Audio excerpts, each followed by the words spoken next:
اعوذ باللہ من الشیطان الرجیم بسم اللہ الرحمن الرحیم السلام علیکم ورحمۃ اللہ وبرکاتہ۔ میری آج کی اس ویڈیو کا موضوع ہے اللہ تعالیٰ کی پہلی مخلوق، کہ اللہ رب العزت نے سب سے پہلے کس مخلوق کو پیدا کیا۔ نبی کریم صلی اللہ علیہ وآلہ وسلم کی حدیث مبارکہ کا مفہوم جانیے۔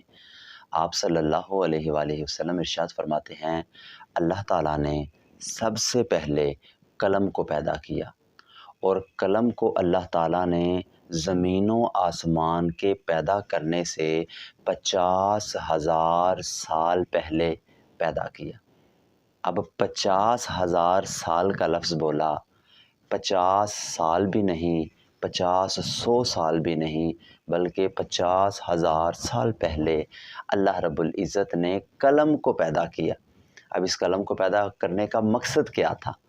اس کو پیدا کرنے کا مقصد تھا کہ جو انسان اس دنیا کے اندر آئے گا، جس نے جتنا بھی رزق کھانا ہے، اللہ تعالیٰ نے اس قلم سے پہلے ہی یہ لکھ دیا ہوا ہے۔ اس لیے تو علامہ اقبال نے یہ شعر بیان کیا کہ کی محمد سے وفا تو نے تو ہم تیرے ہیں، یہ جہاں چیز ہے کیا لوح و قلم تیرے ہیں۔ یہاں پر اس قلم کا ذکر کیا، تو اللہ رب العزت نے اس قلم سے انسان کی روزی کو لکھ دیا۔ ایک حدیث کا اور مفہوم ہے، نبی کریم صلی اللہ علیہ وآلہ وسلم نے ارشاد فرمایا کہ ماں کے پیٹ کے اندر جتنا اس نے رزق کھانا ہوتا ہے وہ لکھ دیا جاتا ہے۔ اب انسان اسی رزق کے لیے جو اس کے مقدر میں لکھ دیا گیا ہے، کہتے ہیں انسان کو اس کا رزق اس طرح تلاش کرتا ہے جس طرح اس کو موت تلاش کرتی ہے۔ انسان بڑے مضبوط قلعوں کے اندر بند ہو جائے، بڑی محفوظ جگہ کے اندر بھی چلا جائے، وہاں پر بھی موت آ جاتی ہے۔ اسی طرح انسان کا رزق جو اس کے مقدر کے اندر لکھ دیا گیا ہے وہ اس کو مل کر رہے گا ہر حال کے اندر۔ تو اس کے لیے انسان حلال حرام کی تمیز بھول جائے، ایسا اسلام ہمیں اجازت نہیں دیتا کہ ہم اس مال کو حاصل کرنے کے لیے سود، چوری، رشوت، ڈاکہ زنی یا اس طرح کے حرام کام کی طرف جائیں۔ نبی کریم صلی اللہ علیہ وآلہ وسلم کی حدیث کا مفہوم ہے کہ کوئی جان اس وقت تک موت کا ذائقہ نہیں چکھ سکتی جب تک جو اس کے مقدر کے اندر لکھا ہے وہ اس کو مل نہیں جائے گا۔ تو ہم اس دنیا کے اندر کہتے رہتے ہیں یہ زمین میری، یہ زمین میری، یہ مال میرا، یہ مال میرا۔ نبی علیہ السلام ارشاد فرماتے ہیں، حدیث کا مفہوم جانیے، کہ تیرا مال وہ ہے جو تو نے کھا کر ضائع کر دیا، دوسرا تیرا مال وہ ہے جو تو نے پہن کر بوسیدہ کر دیا، اور تیسرا تیرا مال وہ ہے جو تو نے اگلے جہان بھیج دیا، یعنی صدقہ کر دیا۔ اب کھا کر ضائع کر دینا، پہن کر بوسیدہ کر دینا، اور تیسرے نمبر پر فرمایا آگے کے لیے صدقہ کر دینا جو انسان کو اگلے جہان میں کام آئے۔ ان تینوں میں سے پھر بہتر کون سا ہوگا؟ تو یقینی طور پر وہ تیسرا ہی بہتر ہوگا۔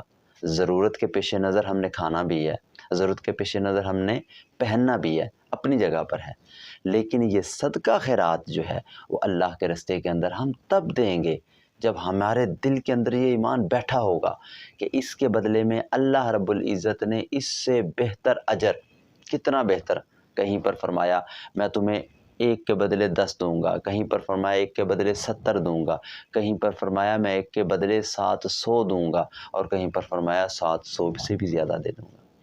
تو انسان اپنے مقدر کے اوپر اللہ کا ہر حال میں شاکر رہے، شکر ادا کرتا رہے۔ اللہ تبارک و تعالیٰ کے پاس مال کی کمی نہیں ہے۔ ہم یہ سمجھتے ہیں کہ جو ہم سوچتے ہیں وہ ہمارے لیے بہتر ہے، حالانکہ جو اللہ ہمارے لیے سوچتا ہے وہ ہمارے لیے بہتر ہے۔ یہ جاننا ضروری ہے کہ ہمارے لیے اللہ بہتر سوچتا ہے۔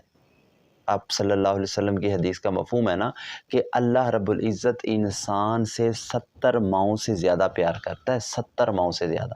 تو ایک ماں اپنے بچے کے لیے بہتر سوچتی ہے، تو کیا 70 ماؤں سے زیادہ پیار کرنے والا اپنے بندے کے لیے بہتر نہیں سوچے گا؟ ابھی ہمیں لگتا ہے کہ یہ چیز ہمارے لیے بہتر ہے، وہ چیز ہمارے لیے بہتر ہے، ہمیں ملنی چاہیے تھی، لیکن اللہ کو پتہ ہے کہ ہمارے لیے کون سی چیز بہتر ہے اور کس وقت میں بہتر ہے۔ تو اس لیے اللہ کے پاس مال میں کمی نہیں ہے، اور بالکل کمی نہیں ہے۔ ایک حدیث جانیے، نبی علیہ الصلوۃ والسلام فرماتے ہیں، مسلم شریف کی حدیث ہے، حضرت ابو ذر غفاری رضی اللہ تعالی عنہ کی حدیث ہے، جو حضرت ابو ذر غفاری رضی اللہ تعالیٰ عنہ یہ روایت کرتے ہیں نبی کریم صلی اللہ علیہ وآلہ وسلم سے۔ حدیث کا ٹکڑا ہے چھوٹا سا جو میں آپ کے سامنے بیان کرنے لگا ہوں، کہ اللہ تعالیٰ فرماتے ہیں حدیث قدسی، یا عبادی، اے میرے بندو، اللہ تعالیٰ مخاطب کر کے کہتے ہیں، اے میرے بندو، اگر تم سے اگلے اور تم سے پچھلے جتنے بھی لوگ ہیں سب کے سب ایک میدان کے اندر اکٹھے ہو جاؤ، کھڑے ہو جاؤ، اور اللہ رب العزت فرماتے ہیں تم مجھ سے مانگنا شروع کرو، اپنی طاقت، اپنی استطاعت، اپنی سوچ کے مطابق تم مجھ سے مانگو جو مانگ سکتے ہو۔ مثال کے طور پر کوئی یہ کہتا ہے کہ مجھے 7 آسمان چاہیے، مجھے 7 زمینیں چاہیے، مجھے یہ چاہیے، مجھے وہ چاہیے، اپنی طاقت کے مطابق اللہ تعالیٰ فرماتے ہیں تم مجھ سے مانگو، اپنی سوچ کے مطابق تم مجھ سے مانگو، میں ابتدا سے لے کر انتہا تک آنے والے آخری بندے جو سب میدان کے اندر کھڑے ہیں، سب کے سب مجھ سے مانگے، میں سب کو ان کی مرضی، ان کی منشا کے مطابق دے دیتا ہوں۔ تو میرے مال کے اندر اور میرے خزانے کے اندر اتنی کمی آتی ہے جتنی کہ ایک سمندر کے اندر ایک سوئی کو ڈبویا جائے اور اس کو جب باہر نکالا جائے تو اس کے ساتھ پانی کا ایک قطرہ، کیا ایک چھوٹا سا چھینٹا لگا ہوتا ہے، اتنی کمی آتی ہے۔ اللہ رب العزت فرماتے ہیں میرے خزانوں میں کہ میں سب کو دے بھی دوں۔ تو اس کا مطلب کیا ہے؟